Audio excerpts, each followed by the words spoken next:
city and in the territory out west, there's just one way to handle the killers and the spoilers, and that's with a U.S. Marshal and the smell of gun smoke.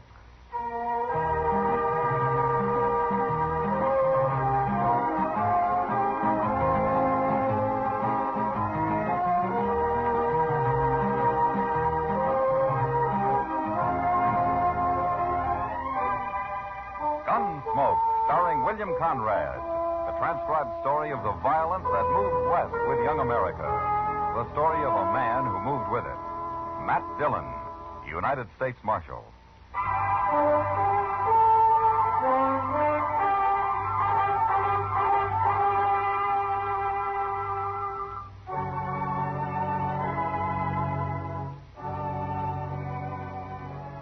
I'd been up north for a few days. On the way back, I camped on the Pawnee River about 30 miles from Dodge, planning to ride on the next morning. During the night, however, my horse twisted his knee somehow, and it was going to be slower traveling than I'd figured. So I started out before dawn. It was just breaking day when I heard a rifle shot up ahead. A half hour later, I spotted a fallen horse and the figure of a man crouched by its head.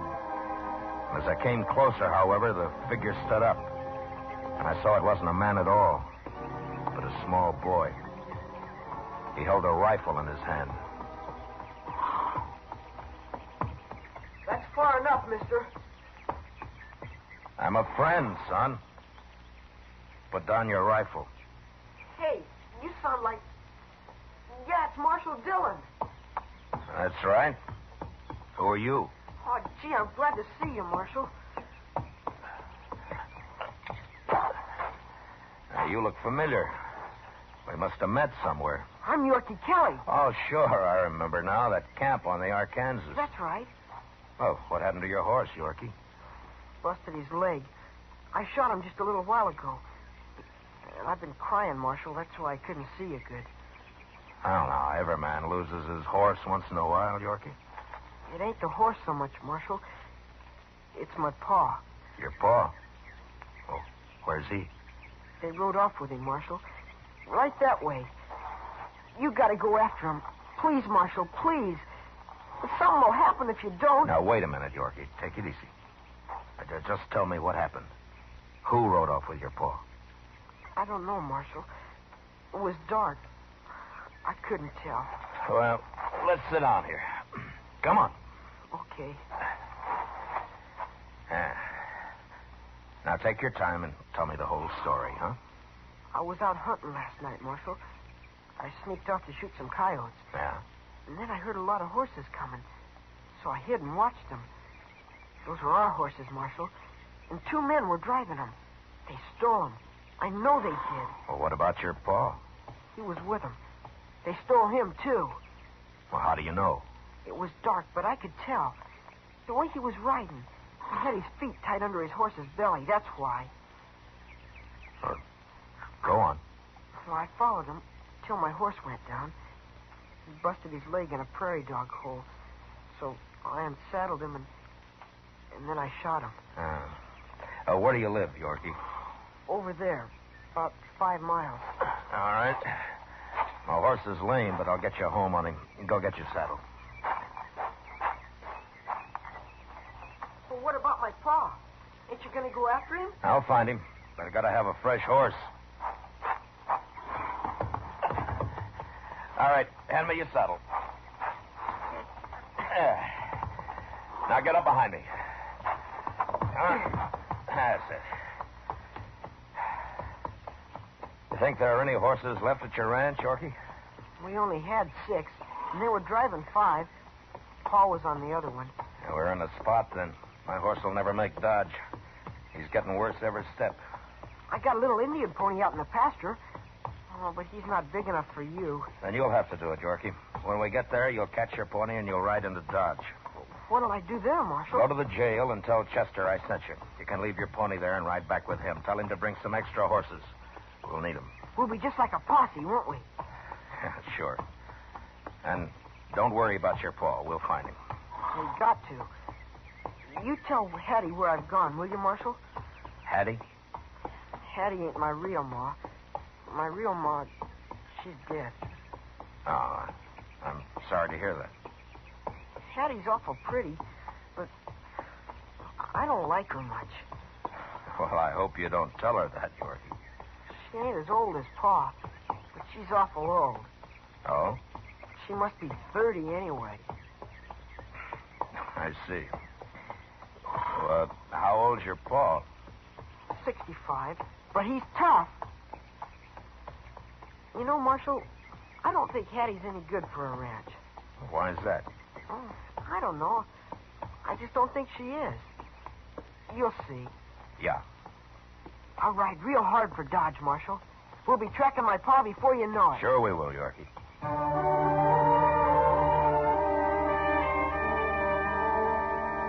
When we got to the pasture, I helped Yorkie catch his pony and got him started for Dodge. Then I rode on into the ranch, put my horse in the corral, and walked up to the house. Hattie came to the door. She was young, all right, and pretty.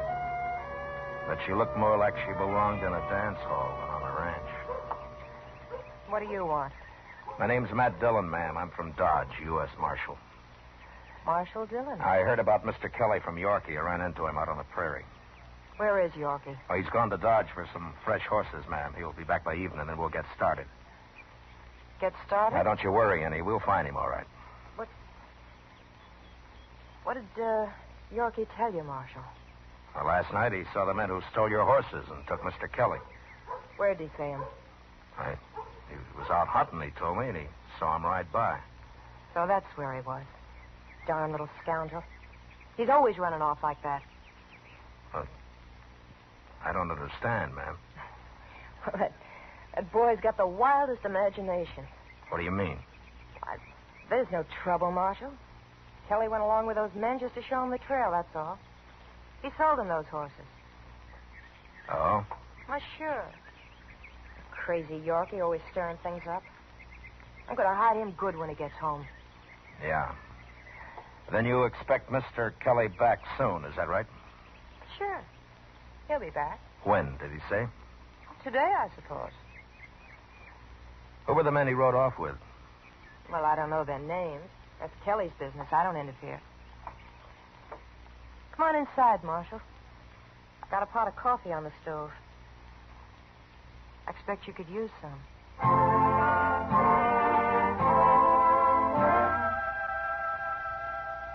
We had coffee, and she insisted that I call her Hattie, and we talked for quite a while.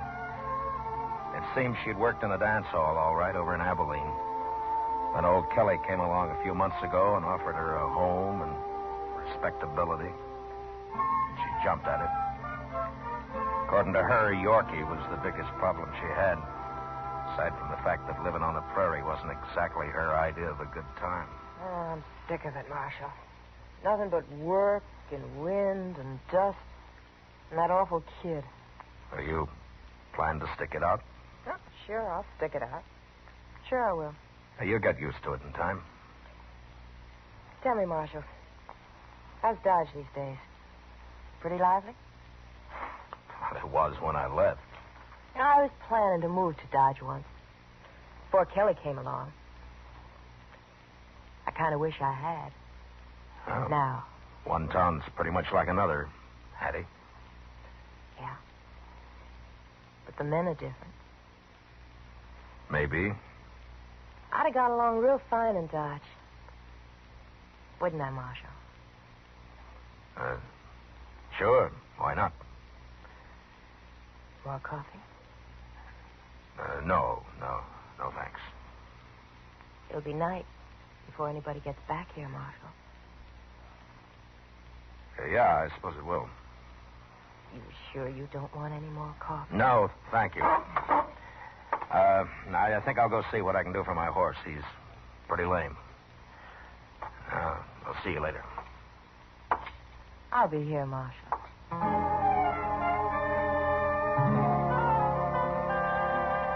I spent the day out by the corral doctoring my horse and taking it easy. It was after dark when Chester and Yorkie rode in, leading 3 extra horses. But I still didn't know whether we were going to need them or not. I told Chester how things stood while Yorkie was watering the animals, and then we all walked up to the house. I explained to Yorkie that we'd have to wait for morning in any case. Hattie was waiting on the porch. Well, Yorkie, you ought to be real proud of yourself this time. We're going after Pa in the morning, Hattie. Can't track him at night. At least that's what the marshal said. That's right, Yorkie. Now, don't tell me you're going to make a fool of yourself, Marshal. Well, I hope not. Oh, excuse me. This is Chester Proudfoot, Miss Kelly. How do you do, ma'am? Yorkie, I could whip you. Now, boys. wait a minute, Miss Kelly. He's done no harm. Your husband isn't back yet, and if he doesn't come in tonight, maybe we better go look for him. How can he come home when they got him all tied up? Stole our horses, too. That's a lie, Yorkie. Those men bought our horses, and your father just rode out to show them the trail. Why are you saying that? You know Pa wouldn't sell our horses. Don't you talk back to me. You shut up, that's all. I won't shut up. You ain't my mom. You can't... Now, make- Yorkie. It's imagination. What do you mean? There's no trouble, Marshal. Kelly went along with those men just to... Okay, Marshal. But you find him. We will. Well, Marshal, I figured you'd all be back here, so I fixed some supper. Well, say, now, that's mighty kind of you, ma'am. I'm awful hungry. And the Marshal also missed his dinner. Come on inside and we'll eat. Well, I'm going around back and wash, Marshal. You don't have to if you don't want to, though. Okay, Yorkie. We'll be along. Chester. Yes, sir? I don't think old Kelly's coming back tonight. We'll be riding after him in the morning. Yes, sir.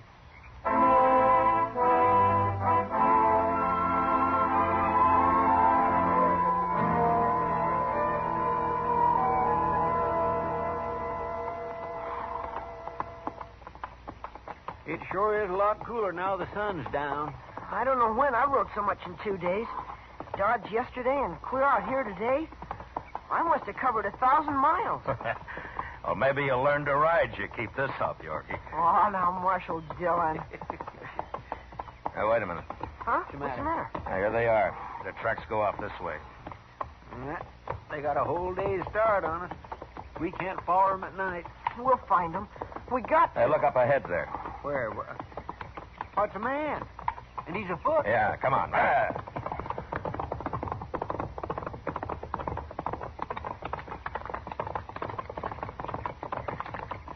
It's Pa! It's Pa! Hey, Pa!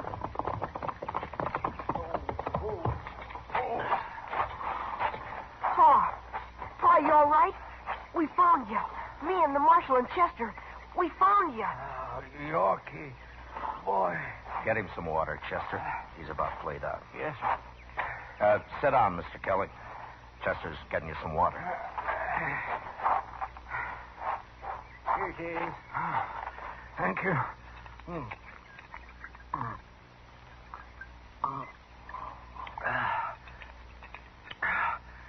I needed that. They didn't give me any water. Where are they, Mr. Kelly? They've gone. Camped near here all day. Then they left me. So as I'd die out here. Looked like I got lost and starved. They had it all planned. I knew it, Pa. I saw you with them and the horses. I knew it. Have you eaten anything? No, Marshal, they didn't feed me either. Wanted me weak so as I couldn't walk far when they left me. Chester, dig out the jerky. Yes, sir. I'm old. Wouldn't have lasted very long. It was a good trick, blast 'em. You mean they were going to leave you out here to starve just so they could run off with your horses? No, it's more than that, Marshal. I'll have another drop of this water.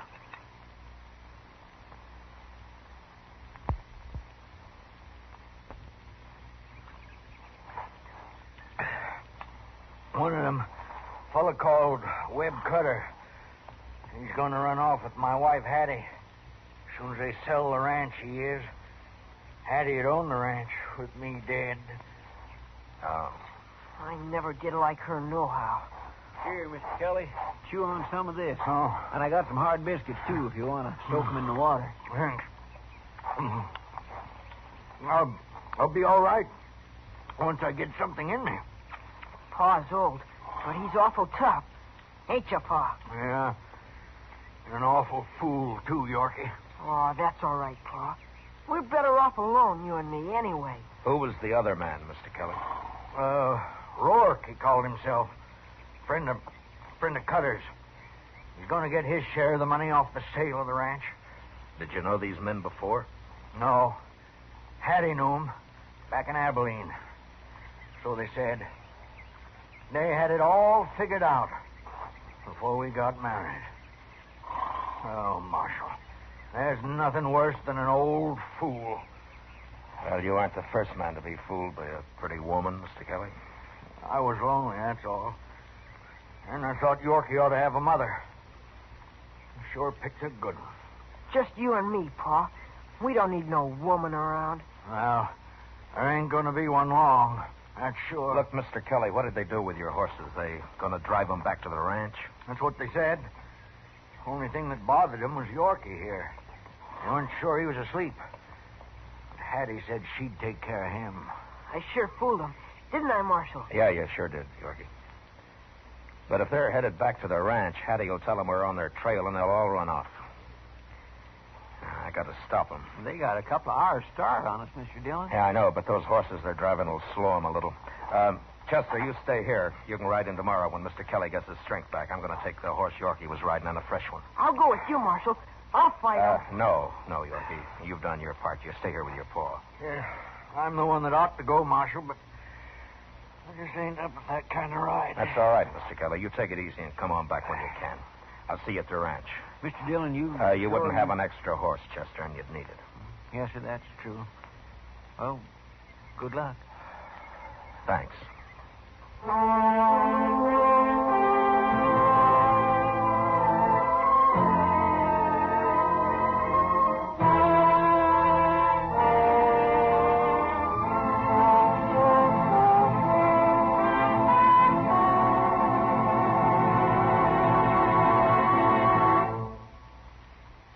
We will return to the second act of Gunsmoke in just a moment. But first, every Monday night, an affable man about murder, Thomas Hyland, invites you to come along on a CBS Radio crime classic.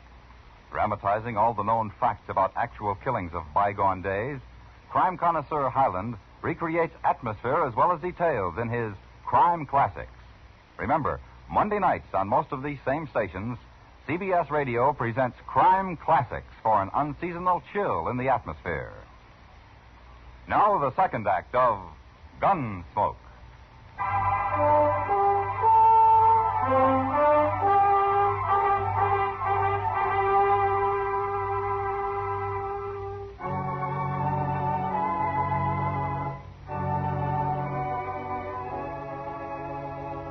One thing in my favor was that Cutter and Rourke weren't riding as hard as I was. They didn't know there was any special hurry. I changed mounts every few miles, but along toward the end, one of the horses began to sull, and finally I had to leave him. It was just before daybreak when I came to the ranch. There were no lights on in the house, so I figured I'd beaten them after all. There was a room for my horse in the hay shed, and I put him in there and closed the door. Then I walked up to the house, hid behind a rain barrel near the porch, and waited. It was a half hour before they rode in. They put their horses in the corral and then came up to the house.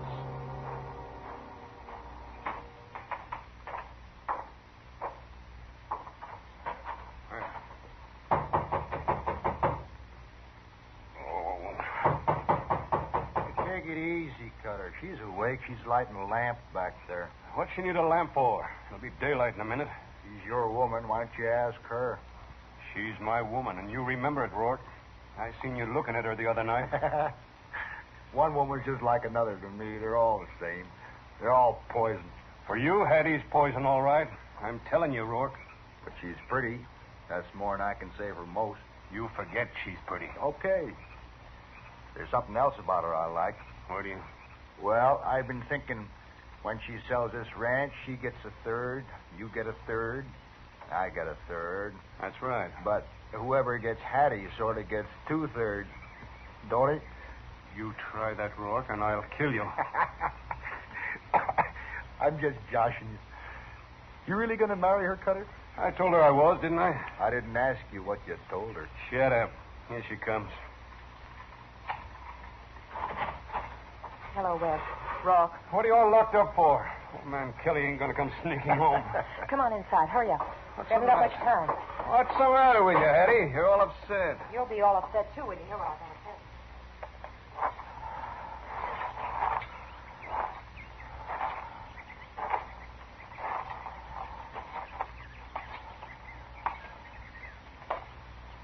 You mean that Marshal Dillon from Dodge? It's just what I mean. He's got another man with him. A Chester something or other. Well, I'll be... This fixes everything. Why didn't you take care of that bratty kid like I told you? He sneaked off to go hunting. He wasn't even here. So how could I help him? And he ran smack into the Marshal. Now we've really got our heads in a noose. Suppose the old man's dead when they find him. Well, if he's dead, he can't talk, can he? Oh, it's worse if he's alive. Blast you, Hattie. Can't you do anything right? You're blaming me? Who would I blame? I didn't put that Marshal on our trail. It don't matter now who did. What are we going to do? We're going to have to get out of here fast. I'm all ready to go just as soon as I get a riding skirt on. Wait. You ain't going nowhere. What? You heard me. We can't be dragging a woman around. You'd wear out in no time. Now you're making sense, Cutter. We'd never get away with her holding us back. You're going to leave me here, are you? You're going to let me face those people? You know I'll go to jail, don't you? Oh, they won't do nothing to you. Tell them you got misled or something. They always go easy on women. You're going to run out on me. Oh, now, Hattie, you'll be better off here. They'll let you go, and you can get on back to Abilene. And I'll come by as soon as they forget about all this. Oh, come on, Cutter. We're wasting time. They could be here any minute now. You coward. You dirty, rotten Now, coward. Hattie. Who is your mother, That's mister? enough, Hattie. I hate you. Go on, get out, both of you. I wouldn't have either one of you. Either one of us? You didn't think I cared, did you? I'd have made one of you shoot the other before I was through. Pies don't cut three ways, mister. Now we all know, Cutter. What'd I tell you? There, that'll hold you. Come on, Rock, let's go. Dirty dog! Ah, forget it, Hattie. Maybe I'll get to Abilene sometime. So long. I'll fix you. I should have known about you. You gonna talk all day? Come on. All right, get your hands up, both of you. Get up in the air. Now, don't try anything. Hello, Marshal. You touch that gun and I'll kill you. While you're killing him, what do you think I'll be doing, Marshal? Don't try it. Either of you. Hanging's bad, Marshal. I ain't going to hang. You don't have to hang. Kelly isn't dead. We found him in time. I don't believe you, Marshal. I think you've been here quite along. You ain't even seen Kelly. Yeah. You just want to see us hang. I'm telling you the truth. Oh, no. Lawmen don't tell the truth. Not to fellas like us, anyway. Do they, Rourke? No, I don't believe they do. Well, he can't kill us both, Rourke. We'll draw at the same time. I'm telling you, don't try it. Why not, Marshal? Let's kill him, Cutter. Now.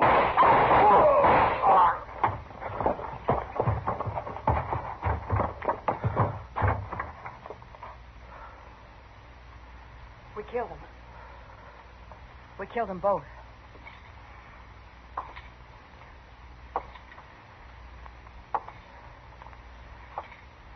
Now, give me the gun, Hattie. I said, give it to me.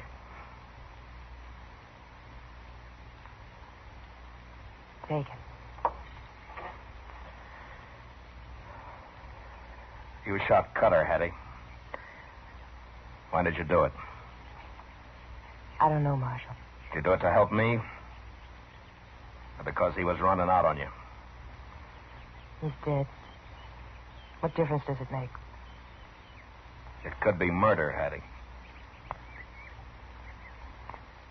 You'll have to decide that, Marshal.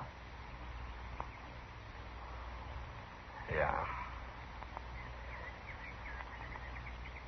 Cutter might have killed me. He might have.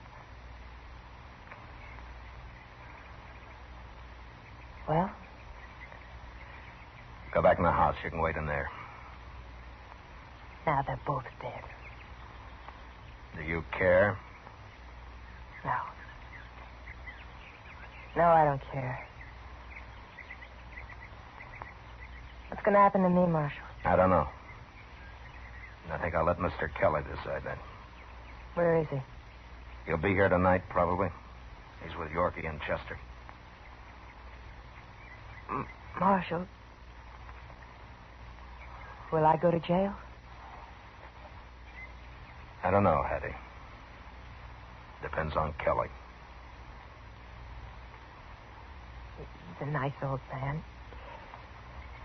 He wouldn't hurt anybody.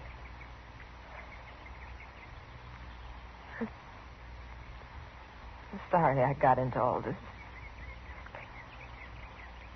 I wish I hadn't.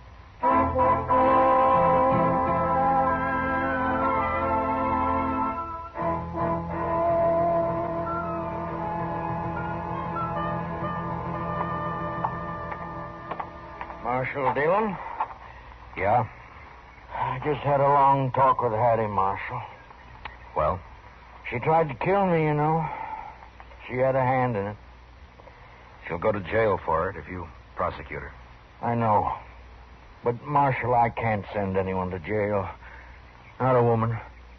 If she was a man, I'd shoot her, but... What do you want to do, Mr. Kelly? Yeah, I'll get her things and drive her to town, Marshal.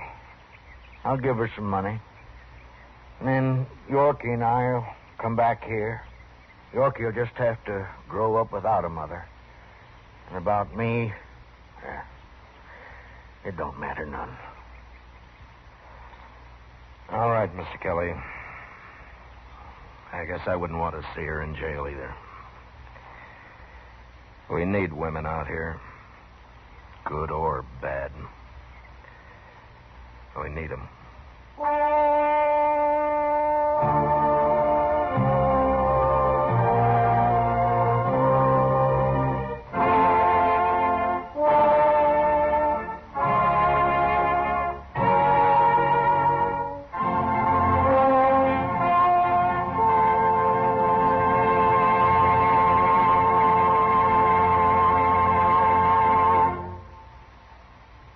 Gunsmoke, transcribed under the direction of Norman Macdonald, stars William Conrad as Matt Dillon, U.S. Marshal. Tonight's story was specially written for Gunsmoke by John Meston, with music composed and conducted by Rex Corey. Featured in the cast were Michael Ann Barrett, John McGovern, Joseph Kearns, John Daner, and Nestor Paiva. Polly Bear is Chester. Gunsmoke has been selected by the Armed Forces Radio Service to be heard by our troops overseas. Join us again next week as Matt Dillon, U.S. Marshal, fights to bring law and order out of the wild violence of the West in Gunsmoke.